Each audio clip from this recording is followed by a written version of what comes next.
जेवड आप तेवड तेरी दात। जितना बड़ा गुरु खुद है उतनी ही बड़ी उसकी दात है। और हर बार एक ऐसा कहते ना करनी करके गुरुजी एक सत्संग घटित करके हमारे जीवन में हमें कहते ना अगर गुरुजी एक समुद्र है जिसकी गहराई का कोई मापदंड नहीं है और जितनी गहराई तक गुरुजी हमें ले जाते हैं और हमें लगता है कि शायद इतना ही गहरा है समुद्र, इससे नीचे तो और क्या ही गहराई होगी।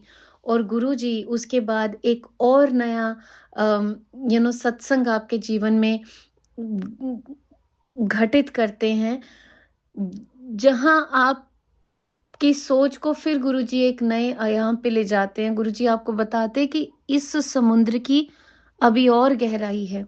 जितनी गहराई तक तुम पहुंचोगे समुद्र उतना और गहरा हो जाएगा, पर इसके तल तक नहीं कभी भी पहुंच पाएगा कोई भी। तो जब लगा कि इससे बड़ी और भक्ति की क्या मिसाल हो सकती होगी, और तब गुरुजी महाराज ने इस भक्त के जीवन में कुछ ऐसा अद्भुत अनोखा घटित किया जो जो मेरे लिए अतुलनीय है। कहते ना कुछ चीजों का कभी तोल मोल या किसी चीज से कंपैरिजन नहीं किया जा सकता। मेरे लिए वो अनमोल है, यानी उसका कोई मोल नहीं लगाया जा सकता। अवर्णीय है, कभी कथनों में कह के वर्णन भी नहीं किया जा सकता। अद्भुत है क्योंकि वो बड़ा ही अनोखा है। और वो एक ऐसी मेरे जीवन की कहानी है जो अगर मैं आज ना कहूँ तो मेरे लिए ये वैलेंटाइंस डे की जो सत्संग की कड़ी गुरुजी ने बनवाई है वो समवेयर अधूरी रह जाएगी। And I think to to to sum up everything, I I would like to share how Guruji sent Bulleh Shah in my life. In इस सोल के जीवन में गुरुजी ने बुल्ले शाह को कैसे उतारा। तो मैं जो गुरुजी ने मुझे सुनाया, सिखाया, समझाया, वो आपसे शेयर करने जा रही हूँ।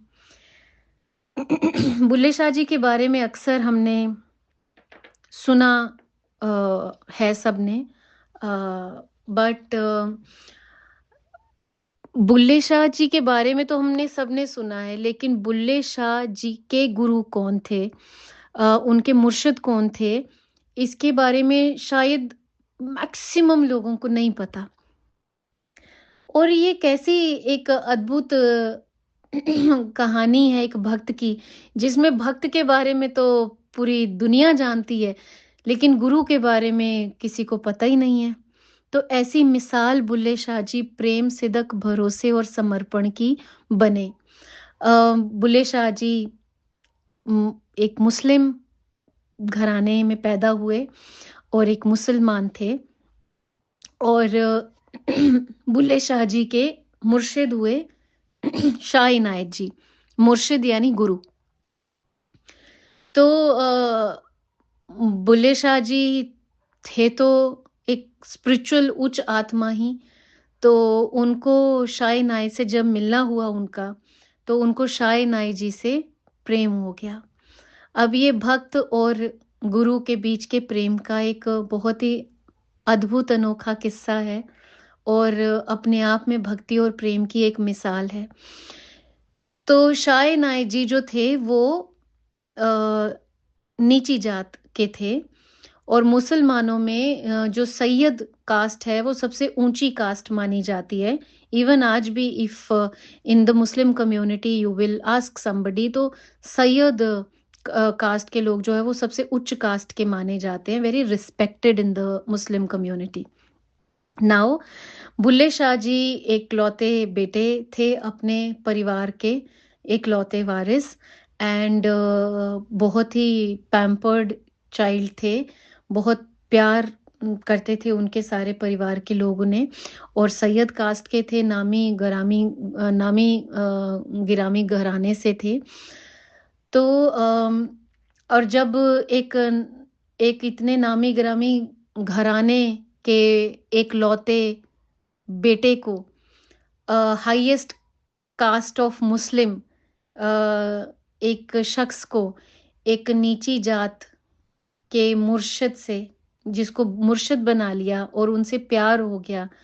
तो ये बात उस टाइम पे, अभी भी चीज़ें इतनी रूढ़िवादी चलती हैं बहुत बहुत एस्पेक्ट से, वी ऑल नो। तो उस टाइम पे कितना ही मुश्किल रहा होगा बुल्ले शाह जी के लिए, वो अपने गुरु के साथ वो जो जर्नी उन्होंने ट्रैवल की होगी।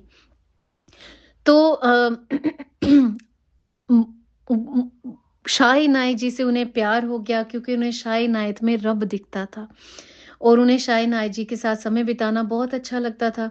वो शाह इनायत के दर पे जाते थे, तो उनके परिवार वालों को ये बात रास नहीं आती थी। तो उनके पेरेंट्स, उनके सारे फैमिली मेंबर्स बहुत अशेम्ड फ़ील करते थे, इंसल्टेड फ़ील करते थे कि हम इतने ऊँचे घराने का जो लड़का है, वो ऐसे नीच जात के इंसान को अपना मुर्शिद बना के उसके दर पे ही बैठा रहता है। तो उनके परिवार वालों ने उनको समझाना-बुझाना शुरू किया।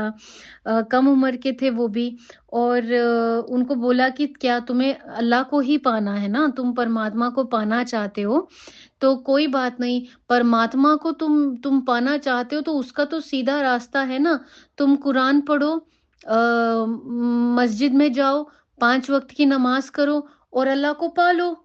उसमें उसके लिए तुम्हें शाह इनायत के एक नीच जात के इंसान के दर पे जाके बैठने की क्या ज़रूरत है? तो उनके घर वाले उनको दिन-रात ये बात समझाने में लगे हुए हैं कि किसी तरीके से शाह इनायत का दर ये छोड़ दे। और कभी-कभी ऐसा होता है कि समाज का, परिवार का, रिश्तेदारों का इतना प्रेशर हमारे ऊपर बन जाता है, because we don't want to hurt them as well. और कभी-कभी हम उस प्रेशर के अधीन कई बार ऐसा स्टेप ले लेते हैं कि शायद हम सही नहीं कर रहे, शायद हमें ऐसा नहीं करना चाहिए।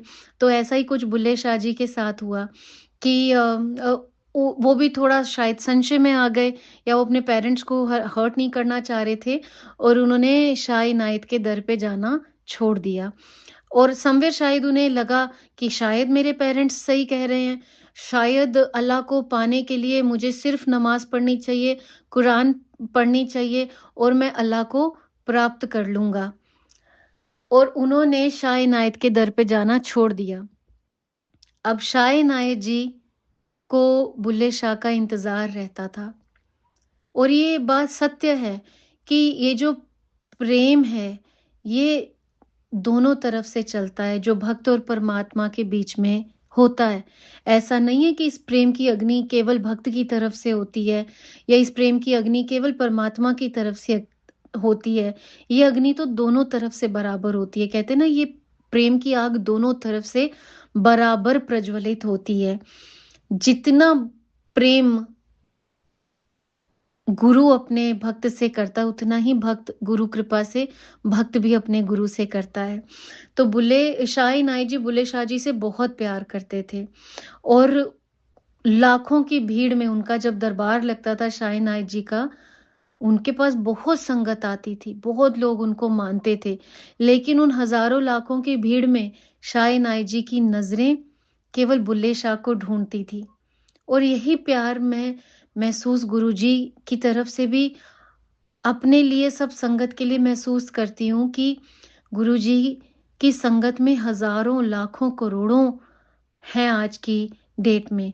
लेकिन उन हज़ारों की भीड़ में आज भी गुरुजी की नज़रें अपने एक-एक भक्त को ढूँढती हैं, जो गुरुजी से सच्चा प्यार करते हैं, और गुरुजी उड़ीक करते हैं। अगर कोई, लेट्स से हम हर थर्सडे बड़े मंदिर जाते हैं या मंडे हर बड़े मंदिर जाते हैं, तो गुरु जी को भी उड़ीक रहती है कि आज मेरा भक्त मुझसे मिलने आएगा। और बाय चांस कभी हमारा ना जाना हो पाए, चाहे वो लीला गुरु की रची है, पर शायद लाखों की भीड़ में हमारे मुर्शिद, हमारे गुरु, हमारे पीर की नज़रें हमें तलाशती हैं। इसीलिए बड़े मंदिर में कितने खूबसूरत सूफ़ी कलाम भी गाए जाते हैं। One of them is by Satinder Sartaj. तड़के दिन वीरवार दे जाना दरगाह तेरी, मुर्शद भी करण उड़ीकां बैठे होए राह तेरी, मुर्शद तो मिलन मुरादां पाए जा काफियां, पर यारो दगेबाज नू रब ना दे माफियां, कर दाओ माफ कदे ना, कर दाओ माफ कदे ना। तो मुर्शद भी करण उड़ीका बैठे हुए राह तेरी, वो वहां बैठ के उड़ीक कर रहा है, तेरी राह देख रहा है। ऐसा प्यार है गुरु का भक्त के साथ। तो जब बुल्ले शाह जी ने जाना बंद कर दिया तो शाह इनायत जी हर दिन बुल्ले शाह जी का इंतजार करते और हर दिन उनको निराशा मिलती क्योंकि बुल्ले शाह नहीं आते। अब शाह इनायत जी अंतर्यामी थे, जानते तो सब थे कि बुल्ले शाह के मन में संशय आ गया और वो अपने फैमिली प्रेशर के में आके उसने अपने मुर्शिद को छोड़ दिया, दर पे आना छोड़ दिया। कुछ दिन शाह इनायत जी ने इंतजार किया और उसके बाद शाह इनायत जी ने अपने सेवादारों को ये हुक्म दिया कि बुल्ले के लिए ये दरवाजे अब हमेशा के लिए बंद हैं। बुल्ला अगर गलती से भी इस द्वारे पे आ गया तो उसको अंदर नहीं आने देना। अब बुल्ले शाह जी ने जाना तो वहां बंद कर दिया, लेकिन अगर आज भी अपने दिल की गहराइयों से हम अपने आप से पूछें कि क्या हम गुरुजी के बिना रह सकते हैं? नहीं रह सकते। कोई भी विपरीत परिस्थिति हमारी जिंदगी की बन जाए जिसकी वजह से हम 1-2 दिन के लिए घर बैठ जाएं या रूठ जाएं या ये सोचें कि नहीं हमें गुरुजी के दर नहीं जाना। लेकिन सच्चे प्यार की लाग जब लग जाती है, कहते हैं ना निगाह जिस ते सबल्ली होवे रब दी, सच्चे इश्क दी लाग ओनू लगदी। तो सच्चे इश्क की लाग जिसको लग चुकी है ना वो अपने मुर्शिद के बिना नहीं रह सकता। तो वही बुल्ले शाह जी के साथ हुआ क्योंकि उनके हृदय में सच्ची लाग इश्क की लगी हुई थी उनके मुर्शिद के द्वारा। तो वो 2-4 दिन तो उनसे दूर रहे और ऐसा विछोड़ा, ऐसी विरह की अग्नि उनके दिल में प्रज्वलित हो गई कि बुल्ले शाह जी एक दिन अपनी सुध-बुध खो के भाग के शाह इनायत के दर पे चले गए। जब वो गए तो सेवकों ने वहां बैरिकेडिंग्स लगा दिए और कहा कि आपके लिए अंदर की परमिशन नहीं है। तो बुल्ले शाह जी बड़े हैरान हुए। कहीं न कहीं बुल्ले शाह जी जानते थे कि वो शाह इनायत के बिना और शाह इनायत जी उनके बिना नहीं रह सकते। अटूट प्रेम की डोर में बंधे थे ये दोनों। तो वो बड़े हैरान हुए जब सेवादारों ने बैरिकेडिंग लगाया और बोला कि आप अंदर नहीं जा सकते। तो बुल्ले शाह जी ने भोले भाव में बोला, "अरे! मैं बुल्ला। आप एक बार शाह इनायत को जाके बताओ तो कौन आया है? मैं बुल्ला।" तो सेवादारों ने बोला कि हाँ जी, हमें पता है, आप बुल्ला, तू बुल्ला, लेकिन बुल्ले ਲਈ ਇਹ ਦਰਵਾਜ਼ੇ ਹਮੇਸ਼ਾ ਲਈ ਬੰਦ। ਇਹ ਸ਼ਾਹ ਇਨਾयत जी दा सख्त हुक्म हैगा। बुल्ले शाह जी चले गए, लेकिन उन्हें लगा कि शाह इनायत जी मेरे बिना रह ही नहीं सकते। उन्हें लगा आज नहीं तो कल मान जाएंगे। बुल्ले शाह जी अगले दिन आए, दरवाजे बंद, फिर अगले दिन आए दरवाजे बंद, फिर अगले दिन आए दरवाजे बंद। अब बुल्ले शाह जी को समझ आया कि ये तो मामला गंभीर है, सीरियस है। तो इस बार तो उन्हें मतलब लगा कि मेरा मुर्शिद तो वाकई मुझसे बहुत नाराज हो चुका है और अब मैं अपने मुर्शिद को कैसे मनाऊं, कैसे रिझाऊं। और इसी बीच में उनके फैमिली मेंबर्स उनको निरंतर इन चीज़ों में तो लगे ही हुए थे इन्फ्लुएंस करने में। घर पे कादी आने लग गए, मौलानाज़ आने लग गए, उनको नमाज़ पढ़ानी, कुरान पढ़ानी सिखानी शुरू की गई कि कुरान को पढ़ो, अल्लाह को सीधे प्राप्त करो। ये सब चीज़ें तो बुल्ले शाह जी कर ही रहे थे निरंतर, लेकिन उनके मन में सिर्फ़ एक ही अग्नि जल रही थी कि मैं अपने मुर्शिद को कैसे मनाऊँ और कैसे उनका दर्शन पाऊँ। तो बुल्ले शाह जी हर तरकीब अपना के देख रहे थे, लेकिन मुर्शिद तो मान नहीं रहा था उनका। फिर क्या हुआ कि बुल्ले शाह जी को मालूम था कि जो शाह इनायत जी हैं वो कला के बड़े शौकीन हैं। तो उस टाइम पे जो भी कलाकार हुआ करते थे, जो अपने-अपने फ़ील्ड में एक्सपर्ट हुआ करते थे, वो शाह इनायत जी के दर पे आके परफ़ॉर्म किया करते थे। जैसे कोई सितार वादक है, वीणा वादक है, तबला वादक है, तो वो अपनी-अपनी कला का प्रदर्शन करते थे और इसी तरह से जो तवाइफ़ें थी, वो भी क्योंकि जो ये अ, कोठे के लोग होते हैं, ये भी कला के बहुत धनी होते हैं। वो बात अलग है कि उनकी इमेज के साथ एक नेगेटिव एस्पेक्ट भी अटैच्ड है, but they know art very well. तो एक कलाकार के तौर पे वो भी अपनी कला का प्रदर्शन करने शाह इनायत जी के दर पे आया करती थीं। सो पूरा तवाइफों का ग्रुप जो है वो परफ़ॉर्म किया करता था शाह इनायत जी के दर पे, but in a very good sense. तो बुल्ले शाह जी के दिमाग में एक दिन ये बात आई कि एक तरकीब निकल सकती है कि मैं अपने मुर्शिद के दरवाज़े अपने लिए खुलवा लूँ। बाकी सारे जो कलाकार थे वो तो इंडिविजुअली जाते थे और नंगे मुँह जाते थे और वहाँ जाके परफ़ॉर्म करते थे। लेकिन केवल और केवल तवाइफ़ें जब अपना कला प्रदर्शन करने वहाँ जाती थीं, तो वो घूँघट में जाया करती थीं। तो बुल्ले शाह जी को लगा कि अगर मैं भी इन तवाइफों के साथ एक दिन शाह इनायत के दर पे जाऊं तो घूंघट में तो मुझे भी सेवादार पहचान नहीं पाएंगे कि ये बुल्ला है, तो मुझे तो एंट्री मिल जाएगी। और उन्हें तो बस एंट्री चाहिए थी क्योंकि उन्हें अपने मुर्शद से मिलना था, कैसे भी मिलना था, तरीके की उनको परवाह नहीं थी। तो वो तवाइफ खाने जाते हैं। तवाइफ खाने जाके उन्होंने तवाइफों से कहा कि तुम शाह इनायत के दर पे परफ़ॉर्म करने जाती हो? उन्होंने कहा, "जाते हैं।" तो बुल्ले शाह जी ने बोला कि मुझे भी तुम्हारे साथ शाह इनायत के दर पे परफ़ॉर्म करना है। तो मुझे भी तुम ये डांस सिखाओ, अपना नृत्य सिखाओ जो तुम करती हो। तवाइफ़ें सारी बहुत हैरान, बहुत अचंभित कि सैयद ख़ानदान का इकलौता बेटा तवाइफों के घर पे आके तवाइफों के साथ नाचना चाहता है।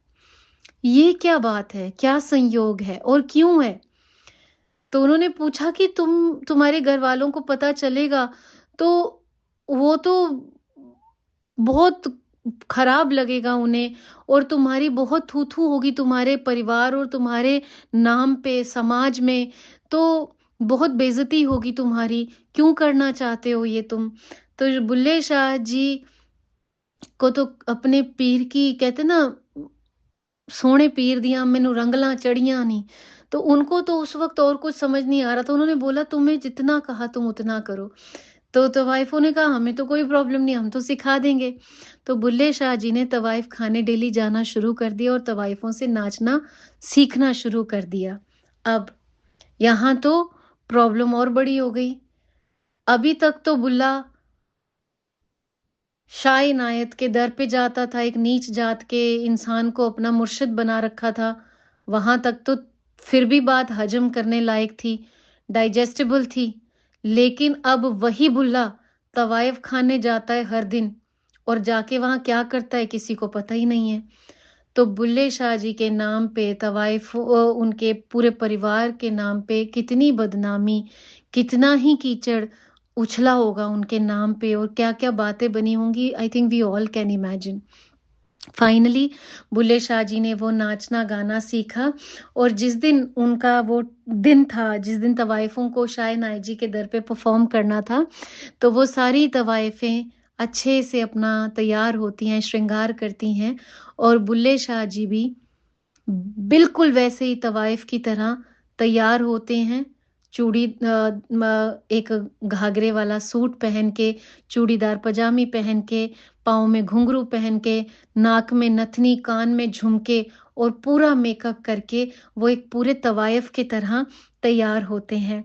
और घूंघट सारी तवाइफों ने कर लिए और शाह इनायत के दरबार में खड़ी हो गई। अब सारी तवाइफें घूंघट में हैं और सेवादारों ने बैरिकेड्स खोल दिए और कई दिनों के बाद बुल्ले ने अपना कदम अपने मुर्शिद के दर के अंदर रखा।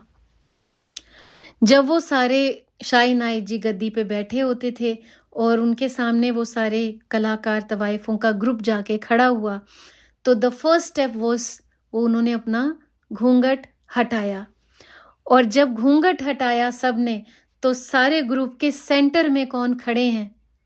शाह इनायत जी के मुरीद, शिष्य बुल्ले शाह। और शाह इनायत जी बुल्ले शाह जी को देख के हंस पड़े, उस रूप रंग में देख के। और शाह इनायत जी की आंखों में भी आंसू, बुल्ले शाह जी की आंखों में भी आंसू। और शाह इनायत जी ने ठहाके से हंस के बुल्ले शाह से कहा कि बुल्लिया, तू इस दर ते आण दा रस्ता लब लिया? तो बुल्ले शाह जी ने अपने मुर्शिद को देख के क्या कहा? बुल्ले शाह जी ने कहा, और ये कलाम बहुत सूफी सिंगर्स गाते भी हैं, which is very very beautiful. Bulleh Shah ji said, बैठा होवे जे शाह इनायत अगे, ते बुल्ला करके हार शिंगार नचे। बैठा होवे जे शाह इनायत अगे, ते बुल्ला करके हार शिंगार नचे। पत्थर पिघल के क्यों ना होण पानी, जद सामने यार दा यार नचे। तो बुल्ले शाह केवल शाह इनायत ही बुल्ले शाह जी के यार नहीं थे, बुल्ले शाह जी भी उतने ही शाह इनायत के यार थे जितने शाह इनायत बुल्ले शाह जी के यार थे। ये इस रिश्ते की खासियत है कि गुरु और शिष्य में ये प्रेम की अग्नि दोनों तरफ से बराबर उतनी ही चलती है। केवल गुरुजी ही हमारे प्रीतम नहीं है, हम भी गुरुजी के उतने ही बराबर प्रीतम हैं। तो तब बुल्ले शाह जी ने उस दिन वो डांस परफॉर्मेंस उन तवाइफों के साथ शाह इनायत के आगे पेश करी, पेशकश अपने मुर्शिद को मनाने की, वो सारी हदें पार करके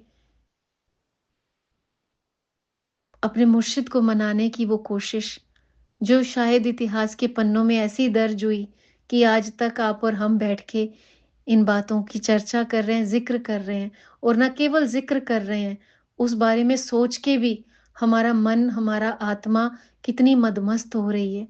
और अनडाउटेडली वो रंग भक्ति का हमारी आत्मा पे भी छा रहा है। तो बुल्ले शाह जी ने जब ये कहा, ये कलाम का उच्चारण किया कि जे बैठा होवे शाह इनायत अगे, बुल्ला करके हार शिंगार नचे। अज पत्थर पिघल के क्यों ना होण पानी, जद सामने यार दा यार नचे। आगे उन्होंने कहा, ओने नचना की, ओने नचना की, जो बेसुर नचे ते बेताल नचे। बुल्ला इक दे अगे नचिया सी, ते अगे बुल्ले दे कई हजार नचे। ते अगे बुल्ले दे कई हजार नचे। एक दे अगे नचो, एक दे होके रह जाओ, और ऐसे एक दे हो जाओ कि फिर उस एक और तुहाडे विच कोई अंतर ना रह जावे। ऐसे हैं बुल्ले शाह जी। उन्होंने नाच नाच के अपने मुर्शिद को मनाया। इसीलिए आज भी बड़े मंदिर में आई थिंक एवरी सेकंड और थर्ड डे ये सूफी कलाम चलता है, कंवर गरेवाल जी की आवाज में। इश्क बुल्ले नू नचावे यार ते नचना पैंदा ए, सामने होवे यार ते नचना पैंदा ए। हाँ, सामने होवे यार ते नचना पैंदा ए। नचना पैंदा है, नचना पैंदा है, यार दी खातिर नचना पैंदा है। क्यों सुनाए जाते हैं ये सूफी कलाम हमें गुरुजी के मंदिर में? गुरुजी तो हमेशा कहते हैं कि इस मंदिर में जो भी बज रहा है, चल रहा है, वो वो मेरा तरीका है आप लोगों से बात करने का, अपनी संगत से बात करने का। उन शब्द, उन भजनों में, उन कव्वालियों में, उन सूफी कलामों में जवाब है मेरी संगत के लिए, भक्ति के रंग है मेरी संगत के लिए। जब बुल्ले शाह जी ने नाच के मुर्शिद तो अपना मना लिया, लेकिन परिवार की तरफ से, समाज की तरफ से तो जैसे उनका मुंह काला ही हो गया।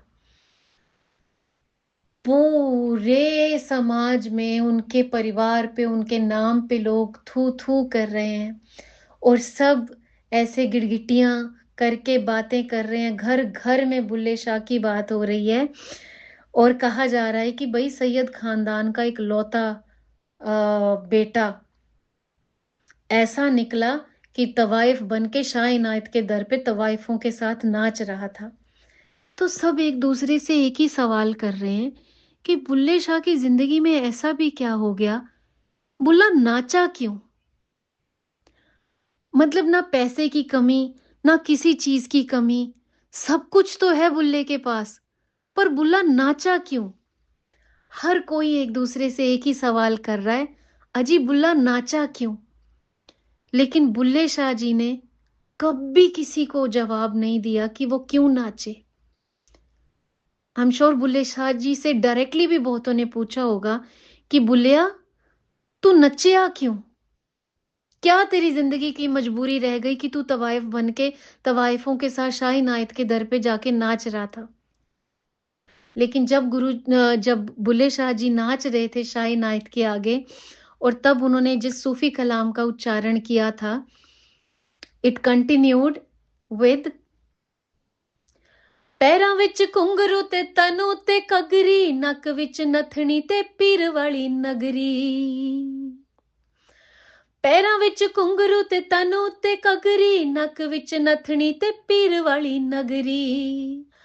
पांबड़ सी केड़ा जेड़ा दिल विच मचिया, लगी वाले जाणदे ने बुल्ला क्यों सी नचिया, लगी वाले जाणदे ने बुल्ला क्यों सी नचिया। केवल लग्गी वाले जानते ने बुल्ला क्यों सी नचिया। बस इतना ही गुरुजी ने कहा, बुल्ले शाह जी ने कहा कि लग्गी वाले जानते ने बुल्ला क्यों सी नचिया।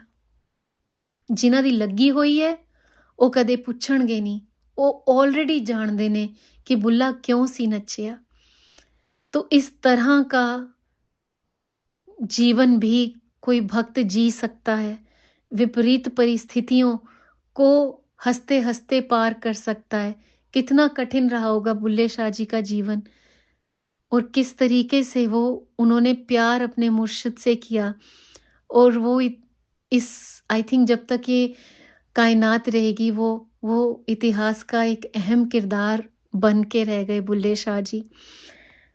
और इधर जो उनकी बहनें, ਉਹਨਾਂ ਦੀਆਂ ਭਰਜਾਈਆਂ ਭੈਣਾਂ उनको समझा रही हैं, बुझा रही हैं और बस एक ही बात कह रही हैं कि ये शदाइयों वाले काम छोड़ दे बुल्लिया, तू गलत काम कर रहा है। तुझे अल्लाह चाहिए, अल्लाह मस्जिद में मिल जाएगा, बैठ के नमाज कर, मिल जाएगा। शाह इनायत का दर छोड़ दे, कुछ नहीं रखा शाह इनायत के दर पे। तो बुल्ले शाह जी ने इन्हीं पंक्तियां जो आज हम अमूमन सूफी कलामों में सुनते हैं, बड़े मंदिर में भी सुनते हैं, जो उनके कलाम आज गाए जाते हैं बाय वेरियस सिंगर्स। तो बुल्ले शाह जी ने एक कलाम का उच्चारण किया था, बुल्ले शाह दिन रह गए थोड़े, जिंदगी मुकदी जावे, बुल्ले शाह दिन रह गए थोड़े, जिंदगी मुकदी जावे, मुर्शद वाजो रब नहीं मिलदा, कौन नू समझावे बुलिया, कौन नू समझावे, कौन नू समझावे। तो ये बुल्ले शाह जी द्वारा कही गई पंक्तियां हैं कि बुल्ले शाह दिन रह गए थोड़े, जिंदगी मुकदी जावे, मुर्शद वाजों रब नहीं मिलदा, दस कौन इनू समझावे। और ये कलाम जो हम सुनते हैं, जो एक हिंदी फ़िल्म में भी गाया गया है, बुल्ले नू समझावण आईयां भैणां ते भरजाईयां, छड़ मन ले बुल्लिया साडा कहना, छड़ दे काम शदाईयां। बंदिया बंदिया हो बंदिया हो, बुल्ले नू समझावण आईयां भैणां ते भरजाईयां, मन ले बुल्लिया साडा कहना, छड़ दे काम सदाइयां। बंदिया हो बंदिया, बंदिया हो।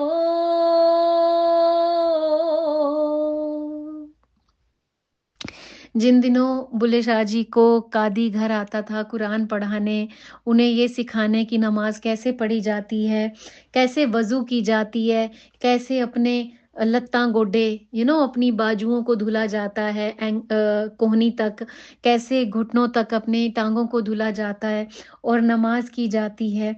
तो उस टाइम पे बुल्ले शाह जी को तो कहते ना, रंगला अपने मुर्शिद की चढ़ी हुई थी, और जो मुर्शिद के रंग में रंग गया, उसको सारे ज्ञान तो सहजता से ही हो जाते हैं, क्योंकि परमात्मा तो उनके घर हृदय के अंदर निरंतर वास करता है।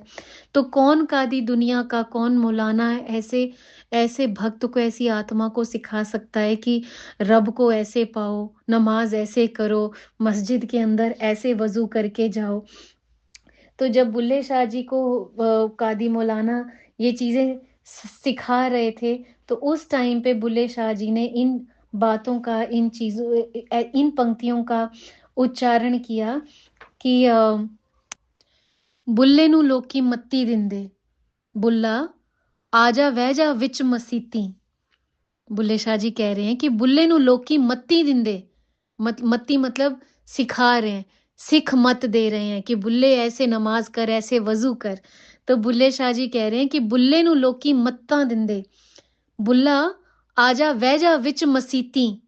और बुल्ले शाह जी उनसे पूछ रहे हैं, विच मसीतां दे की कुछ हुंदा जे दिलों नमाज ना कीती।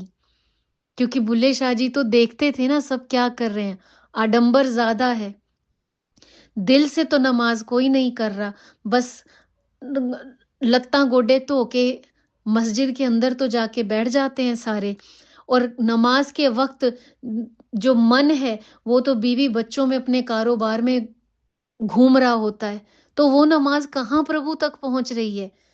तो बुल्ले शाह जी ने ये कलाम रचा, बुल्ले नू लोकी मत्ती दिंदे, बुल्लिया आ वह जा विच मसीती, विच मसीतां दे की कुछ हुंदा जे दिलों नमाज ना कीती, बाहरों धोए लत्तां गोडे, अंदरों रही पलीती। बाहर से तो तूने अपने टांगे घुटने सब धुल लिए, लेकिन अंदर से तो तू अभी भी, तेरा मन, तेरा हृदय गंदा पड़ा है, पलीत हो रखा है। ए दुनियादारा रब दे नाल भी ते 420 कीती। I'll repeat, बुल्ले नू लोकी मत्ती दिंदे, आ वैजा बुल्लिया विच मसीती। बुल्ले शाह जी कहते हैं, विच मसीतां दे की कुछ हुंदा जे दिलों नमाज ना कीती, बाहरों धोते लत्तां गोडे, अंदरों रही पलीती। दुनियादारा वे रब दे नाल भी तैं 420 कीती। मतलब कि तू दुनिया में तो ये सब करता है, कि तू कहता कुछ है, करता कुछ है, कम से कम मस्जिद के अंदर जाके रब दे नाल ते 420 ना बरत, कि तू मुख से तो नमाज की वो आयतें पढ़ रहा है और मन तेरा बीवी बच्चों में घूम रहा है, which means you don't mean what you are telling the God. तो ये 420 कम से कम रब दे नाल ता ना कर, रब नू ते छड़ ले। और आज इसी कलाम को कितना खूबसूरती से नूरा सिस्टर्स की एक कवाली है, कुल्ली पाई असा राह विच तेरे के औंदा जांदा तकदा रवी, उसमें वो ये बीच बीच में कलाम गाती हैं, बुल्ले नू लोकी मत्ती दिंदे, बुल्लिया बह जा विच मसीती, विच मसीतां दे की कुछ हुंदा जे दिलों नमाज ना नीती, बाहरों धोते लत्तां गोडे, अंदरों रही पलीती। वे दुनियादारा रब दे नाल भी 420 तै कीती कुल्ली पाई असां राह विच तेरे के आंदा जांदा तकदा रवीं। और इन्हीं बुल्ले शाह जी द्वारा ये कहे गए कलाम हैं जो आज सिंगर्स गाते हैं अपनी सूफ़ी कव्वालियों में। जिन दिनों कादी उनको कुरान पढ़ाने आते थे, तो कुछ दिन तो उन्होंने कुरान भी बड़ी रुचि से पढ़ी, क्योंकि वो उन दिनों शाह इनायत को मनाने के लिए डेली जाते थे और सेवादार दरबार खोलते नहीं थे उनके लिए कि आपके लिए एंट्री अलाउड नहीं है। तो जब उनको लगा जब कादी बता रहे थे कि अल्लाह खुश होते हैं, कुरान पढ़ो, तो बुल्ले शाह जी को लगा कि अगर कुरान पढ़ के अल्लाह खुश हो सकता है, तो शायद मेरा मुर्शिद भी कुरान पढ़ के खुश हो जाए, या मेरे मुर्शिद का कहीं ज़िक्र हो इस कुरान के अंदर। तो उन्होंने वो कुरान पढ़नी शुरू करी और कुरान पढ़ते और उसके बाद शाह इनायत जी के दर जाते और दरवाज़े उनके लिए खुलते नहीं। तो उनके लिए तो वो कुरान भी उन्हें काम नहीं आ रही थी। तो ऐसा कहा जाता है कि एक दिन उन्होंने कादी को कुरान वापस लौटा दी और कुरान कादी से कहा और राधा मौलाना से कहा कि मैंने धर्म के हिसाब से तो सारे काम करके देख लिए, लेकिन मेरा मुर्शिद तो किसी भी तरीके से मान नहीं रहा। मेरा मुर्शिद मुझसे नाराज़ हो गया है, मुझे उसे मनाना है। तो अब धर्म के काम करके तो मेरा मुर्शिद मान नहीं रहा। अब मैं अपने धर्म के अगेंस्ट ही जाके वो सारे काम करूँगा, शायद मेरा मुर्शिद वैसे ही मान जाए। तो इस्लाम के अंदर माथे पे टीका लगाना या नाचना-गाना ये सब हराम माना जाता है। तो बुल्ले शाह जी के द्वारा ये कहा गया कलाम है, जिसको बखूबी सूफ़ी सिंगर्स गाते हैं, व्हिच गोज़ लाइक वो मौलाना से कहते हैं कि हट मुल्ला, मौलाना तू अब हट जा, दूर हट जा, अब तू मुझे रोक ना, अब मुझे अपने माथे पे तिलक लगा लेने दे, क्योंकि माथे पे तिलक लगाना हराम है इस्लाम में। बट कह रहे कि अब तुम मुझे रोको ना, अब मुझे अपने मुर्शिद को मनाने के लिए अगर माथे पे तिलक भी लगाना पड़ा और पैर में घुंघरू डाल के नाचना भी पड़ा, तो अब मुझे ये भी हथकंडा अपना के देख लेने दो, शायद ऐसे ही मेरा मुर्शिद मान जाए। तो it was said and sung like that for Shah Inayat ji। हाँ हाँ हाँ हट मुला मैनू रोकना, मैनू मत्थे तिलक लगा लेन दे। हट मुला मैनू रोकना, मैनू मत्थे तिलक लगा लेन दे। मत्थे तिलक लगा के मैनू कर कंजरां दे जा लेन दे। कर कंजरां दे जाके मैनू तन ते घगरी पा लेन दे। कंजरी बनिया इज्जत न कटदी, कंजरी बनिया इज्जत न कटदी, नच के यार मना लेन दे। कुल्ली पाई असां राह विच तेरे के आंदा जांदा तकदा रवी हो। कुल्ली राह विच पाई असां तेरे के आंदा जांदा तकदा रवी हो। आंदा जांदा तकदा रवी, हाँ आंदा जांदा तकदा रवी। और धीरे-धीरे, धीरे-धीरे उनका सारा संसार उनसे छूटता गया बुल्ले शाह जी से। जितना-जितना संसार उनसे छूटता गया, उतना-उतना मुर्शिद का रंग उन पे चढ़ता गया। कब तक परिवार बर्दाश्त करेगा ऐसी हरकतों को, या समाज बर्दाश्त करेगा? और देखते ही देखते बुल्ले शाह जी मदमस्त कभी नाचते तो नाचते ही रहते और अपने मुर्शिद के रंग में रंगे हुए गली-गली घूमते और कई तरह के कलाम बुल्ले शाह जी ने गाए, जो जो हमारे लिए आई थिंक कुरान की आयतों से कम नहीं है। ये वही बुल्ले शाह जी हैं, जो कभी मैले फटे पुराने, मैले कुचैले कपड़ों में गली-गली घूमते और लोग कई बार उन्हें पहचान भी नहीं पाते कि क्या ये वही बुल्ला है, जो अ, सैयद घराने का इकलौता बेटा है? तो कई बार लोग पहचान नहीं पाते और लोग उनसे आके पूछते कि बे तू कौन? तू कौन है? और बुल्ले शाह जी बस अपने अपने मुर्शिद में मदमस्त निमग्न होके बस एक ही बात उनसे कहते, बुल्ला की जाना मैं कौन, बुल्ला की जाना मैं कौन, बुल्ला की जाना मैं कौन, बुल्ला की जाना मैं कौन, की जाना मैं कौन रे बाबा, की जाना मैं कौन। वो अपने आप को इतना खो चुके थे, इतना खो चुके थे कि वो अपने आप की पहचान ही खो चुके थे, क्योंकि उनके लिए उनमें और उनके मुर्शिद में कोई अंतर नहीं रह गया था। और वो बस यही कहते थे कि मैं क्या जानूं मैं कौन हूं, बुल्ला की जाने मैं कौन। और बुल्ले शाह जी द्वारा एक कही गई बहुत ही खूबसूरत पंक्ति जो गुरुजी ने मेरे मेरी लाइफ में, मेरी आत्मा में उतारी, very very close to my soul. पूरी एक पोएम है, वो पोएम तो अभी मुझे पूरी तो याद नहीं है, लेकिन जो कहते हैं ना एक काम की चीज होती है जो गुरुजी को आपको समझवानी होती है, बस वो एक तीर की तरह आत्मा में चोट कर जाती है और वो उतनी सी बात आपको याद रह जाती है। तो उस पूरी poem, that whole poem is about इश्क, कि इश्क किसी आत्मा ਨੂੰ ਕਿਵੇਂ लगता है, किसी मुरीद ਨੂੰ, भगत ਨੂੰ ਕਿਵੇਂ लगता है। तो उसमें वो एक लाइन बोलते हैं कि बुल्लिया इश्क ਉਹਨਾਂ ਨੂੰ लगदा ਜਿਹੜੇ अंदरों खाली ने।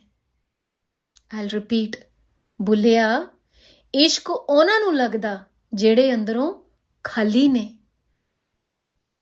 ये किस खालीपन की बात की जा रही है, ये कौन से प्रोसेस को यहाँ मेंशन किया जा रहा है कि अंदर से खाली होना है हमें। आई थिंक वही जो गुरुजी कहते हैं कि अंदर दा भांडा साफ करना हैगा, और गुरुजी वो हमारे अंदर के बर्तन को साफ करते हैं। इच्छाएं, डिजायर्स, कामनाएं, विषय, विकार, वासनाएं, जिनसे हमारा दिल भरा हुआ होता है, जब एक एक करके गुरुजी वो इच्छाएं सब भस्म कर देते हैं, वो सारी चीजों को भस्म करके अंदर की सफाई कर देते हैं, तब फिर इश्क दी लाग लगदी है उत्थे। निगाह जिस ते सवल्ली होवे रब दी, सच्चे इश्क दी लाग ओनू लगदी। बुल्लिया इश्क ਉਹਨਾਂ ਨੂੰ लगदा जेड़े अंदरों खाली ने। तो इश्क लगने के लिए अंदर से खाली होना बहुत जरूरी है। गगनथाल आरती में भी एक बहुत प्यारी पंक्ति आती है, माधो कैसे बने तुम संगे। और आगे से माधो जवाब देते हैं सिंपल, आपना देहो ते लेओ मंगे।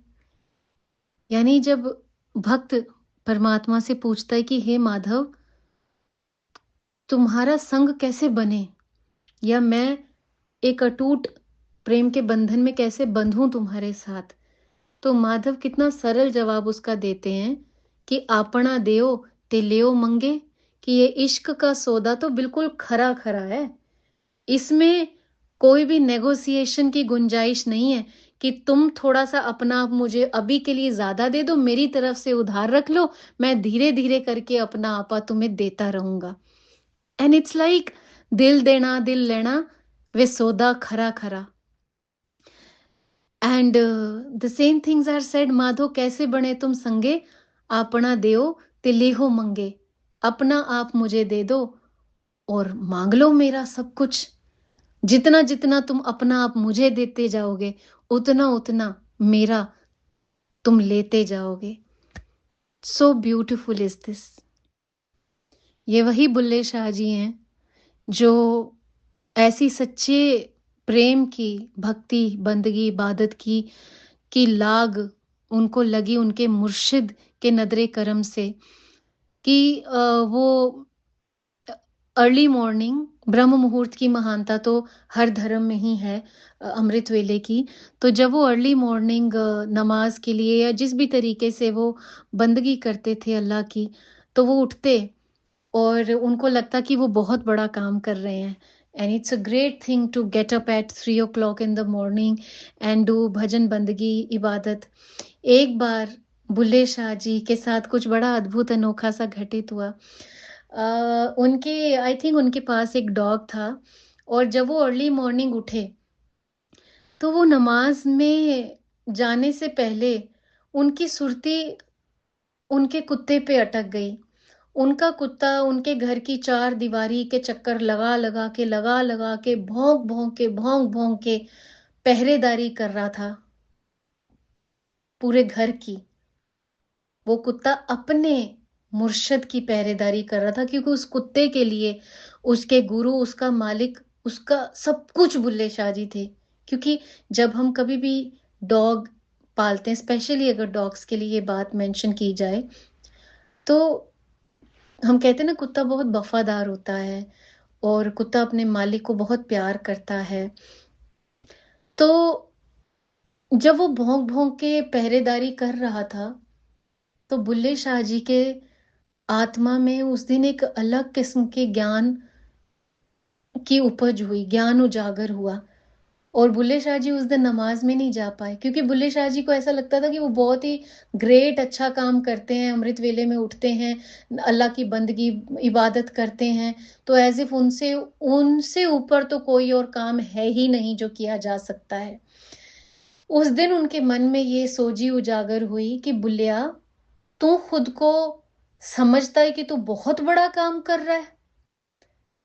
3 बजे उठ के, रात भर आराम से चैन की नींद सो के, 3 बजे उठ के अगर तू बंदगी इबादत में बैठ भी गया तो तूने बहुत बड़ा काम किया। अरे अगर बंदगी और इबादत की मिसाल देखनी है और सीखना है तो इस कुत्ते से सीख। ये वही बुल्ले शाह जी हैं जिनका जिनके मुख से निकला ये कलाम है, जिनका लिखा गया ये कलाम है। राती जागण करण इबादत, राती जागण कुत्ते, बुलिया तेथों उत्ते। भौंकना मूल बंद ना कर दे, जा रूड़ी ते सुत्ते, बुलिया तेथों उत्ते। तो गुरुजी ने बुल्ले शाह जी ने बोला कि बुलिया तू कहता है कि तू रात भर जाग के इबादत करता है, तू तो अच्छे से नींद पूरी करके 3 बजे उठा है। इबादत तो ये कुत्ता कर रहा है जो पूरी रात सोया ही नहीं और पूरी रात घर की चारदीवारी के चक्कर लगा-लगा के भोंकते रहा जस्ट टू इंश्योर कि इसका मालिक सुरक्षित रहे। तो राती जागण करण इबादत, राती जागण कुत्ते, बुलिया तेतों उत्ते, तेरे से ऊपर है इनकी इबादत बंदगी। और भौंकना मूल बंद ना कर दे, पूरी रात वो भौंकने से रुकता नहीं। जब उसे हल्की सी भी खनक कुत्ते को कहीं से भी आती है, तो वो कुत्ता भौंक भौंक के उस डायरेक्शन में you know he tries to ensure कि कोई चोर, कोई भी ऐसा ना हो कि मेरे मालिक के घर को, मेरे मालिक को नुकसान पहुंचाए। और जब पूरी रात वो पहरेदारी दे के अपने मालिक की, जब थोड़ी सी रात छंटती है और सुबह का हल्का सा सूर्य की लालिमा आती है, तो अर्ली मॉर्निंग में जाके वो तूड़ी के एक ढेर पे जाके थोड़ी देर के लिए कुत्ता आंख लगाता है क्योंकि उसे पता होता है कि अब दिन चढ़ने वाला है, चढ़ रहा है। अब चांसेस बहुत कम है कि मेरे मालिक के घर में कोई चोर उचक्का आए क्योंकि वो रात के अंधेरे में ही वो चीजें होती हैं और पूरी रात के अंधेरे में वो अपने मालिक की पहरेदारी करता है। अर्ली मॉर्निंग को तूड़ी के ढेर पे जाके थोड़ी देर के लिए आंख लगाता है और इसीलिए बुल्ले शाह जी ने कहा, भौंकना मूल बंद ना कर दे, जा रूड़ी ते सुत्ते, बुलिया ते तो उत्ते। आगे बुल्ले शाह जी ने कहा, एक बुरकी दा मुल पछाण दे, ਭਾਵੇਂ मालिक रहवण सुत्ते, बुलिया तेथों उत्ते।